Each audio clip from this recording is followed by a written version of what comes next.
Selamat pagi, salam sejahtera. Apa kabar kamu semua? Hari Sabtu yang indah ini, tiba-tiba kita dikejutkan dengan pemergian Tun Mahathir Mohamad.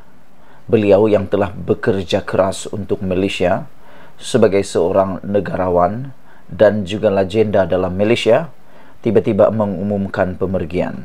Sebelum kita teruskan isu yang sedih pada pagi ini, jangan lupa kamu tinggalkan komen kamu, tekan butang subscribe untuk mendapatkan isu-isu terkini daripada channel saya ini. Baiklah saudara-saudara, kita teruskan pada ulasan kali ini. Sudah bertahun-tahun kita menggesa supaya Tun Dr. Mahathir Mohamad mengundurkan diri daripada dunia politik bagi memberikan ruang kepada beliau untuk berehat dan untuk menikmati saat-saat waktu-waktu senjanya. Namun demikian, Tun Dr. Mahathir Mohamad berkeras dan sudah banyak kali buat U-turn, tarik tali. Sebentar nak berehat, sebentar nak bersara, sebentar lagi dipaksa, sebentar lagi umum bertanding semula. Baru-baru ini dalam PRU 15, beliau telah pun kalah teruk di Parlimen Langkawi apabila beliau tidak pun menang wang deposit dalam pilihan raya tersebut. Ini menunjukkan bahawa Tun Mahathir Mohamad memang tidak relevan lagi dan perlunya beliau berehat, tidak lagi sibuk di dalam dunia politik.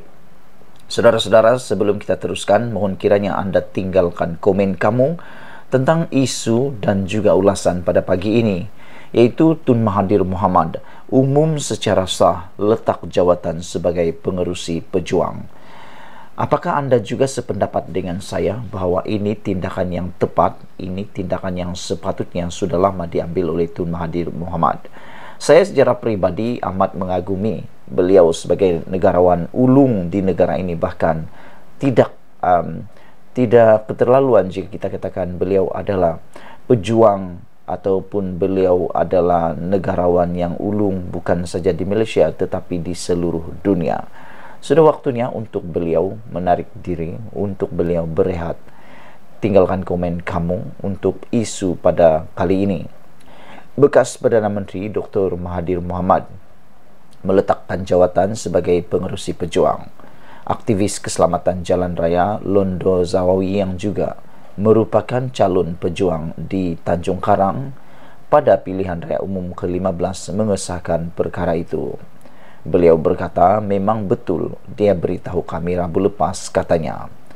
Ketika ditanya sebab peletakan jawatan ahli politik veteran berusia 97 tahun itu, Londo memberitahu Malaysia kini dia tidak tahu mengenai sebab-sebabnya. Kami tidak tahu, kami menghormati keputusannya, tambahnya lagi. Pejuang mencatatkan prestasi terburuk pada PRU lalu apabila seramai 67 calon yang dipertaruhkan hilang wang deposit termasuk Mahathir dan anaknya Mukriz. Bekas Perdana Menteri itu mengalami kekalahan teruk di Langkawi dengan menduduki tangga atau tempat keempat dalam pertandingan 5 penjuru. Mukriz turut mengalami nasib yang sama apabila tewas di Jerlun, kerusi yang disandangnya sejak 2018 selepas Perikatan Nasional memenangi kerusi itu dengan majoriti 20,456 undi pada 19 November lalu. Ini adalah kali kedua pejuang kehilangan semua depositnya sejak pilihan raya negeri Johor yang diadakan pada Mac. Pada masa itu, parti itu meletakkan seramai 42 calon untuk bertanding di kerusi Dun, Johor. PRU 15 juga menyaksikan kesemua 33 calon Dun pejuang kehilangan wang deposit mereka. Secara keseluruhan, parti itu tewas di 100 kerusi dan hilang wang deposit. Rakan dalam gabungan Tanah Air GTA Berjasa Putra dan Iman juga menyaksikan semua calon parlimen dan negeri hilang wang deposit mereka. Berhubung peletakan jawatan Mahathir, wakil daripada parti itu berkata, pejuang akan membuat kenyataan rasmi mengenai perkara itu tidak lama lagi. Penganalisis berpendapat, kehadiran pejuang dalam lanskap politik kini sebagai tidak relevan dengan kebangkitan Perikatan Nasional yang kini membawa naratif politik Melayu Islam. Perikatan Nasional memenangi 74 kerusi secara keseluruhan, sekaligus menunjukkan kemerosotan sokongan orang Melayu kepada UMNO dan BN. PRU lalu juga menunjukkan peralihan sokongan pengundi kepada PAS dan Bersatu. Saudara-saudara sekalian, sebelum kita akhiri ulasan pada pagi ini, mohon kiranya Anda dulu meninggalkan komen berkaitan dengan isu pejuang dan juga isu Dr. Mahathir Mohamad. Tun Dr. Mahathir Mohamad sudah lama berjuang. Sejak tahun 1980 lagi, beliau sudah menjawat jawatan sebagai Perdana Menteri. Kita tidak dapat nafikan, beliau membawa banyak kemajuan kepada negara kita Malaysia. Beliau membawa banyak perubahan, bahkan membawa transformasi yang luar biasa kepada Malaysia. Namun demikian, kita juga tidak dapat menafikan bahawa usia Tun Dr. Mahathir Mohamad memang sudah tidak mengizinkan lagi.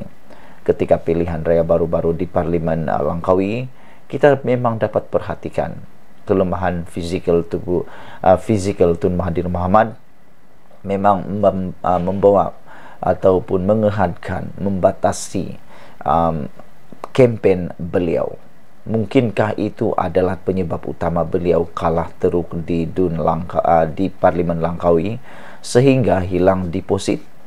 Kalau kamu setuju dengan perkara itu, kamu tinggalkan juga komen kamu tentang hal itu.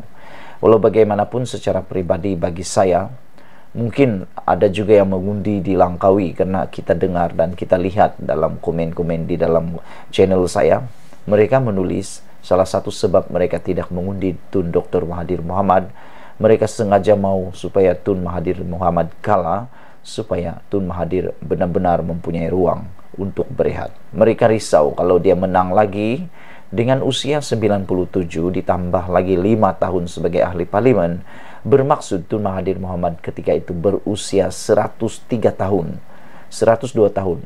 Kalau dia 102 tahun, mampukah lagi dia bergerak, mampukah lagi dia bekerja, mampukah lagi untuk dia berehat? Oleh sebab itulah orang kata lebih baiklah Tun Mahathir kalah supaya dia mampu berehat, supaya dia mampu untuk mengambil masa mendekati Tuhan, kata mereka. Saudara-saudara sekalian, penganalisis politik juga mengatakan bahawa dengan kemunculan Perikatan Nasional, Pakatan Harapan dan adanya Barisan Nasional dalam lanskap politik Malaysia, sebenarnya parti gabungan GTA ataupun GTA ini sudah tidak relevan lagi karena terlalu banyak sudah parti Melayu Islam yang ada di Malaysia. Sekian dulu untuk kali ini. Jangan lupa kamu tinggalkan komen kamu, tekan butang subscribe. Malaysia kita punya, kita jaga sama-sama, cintai Malaysiaku. Bye-bye.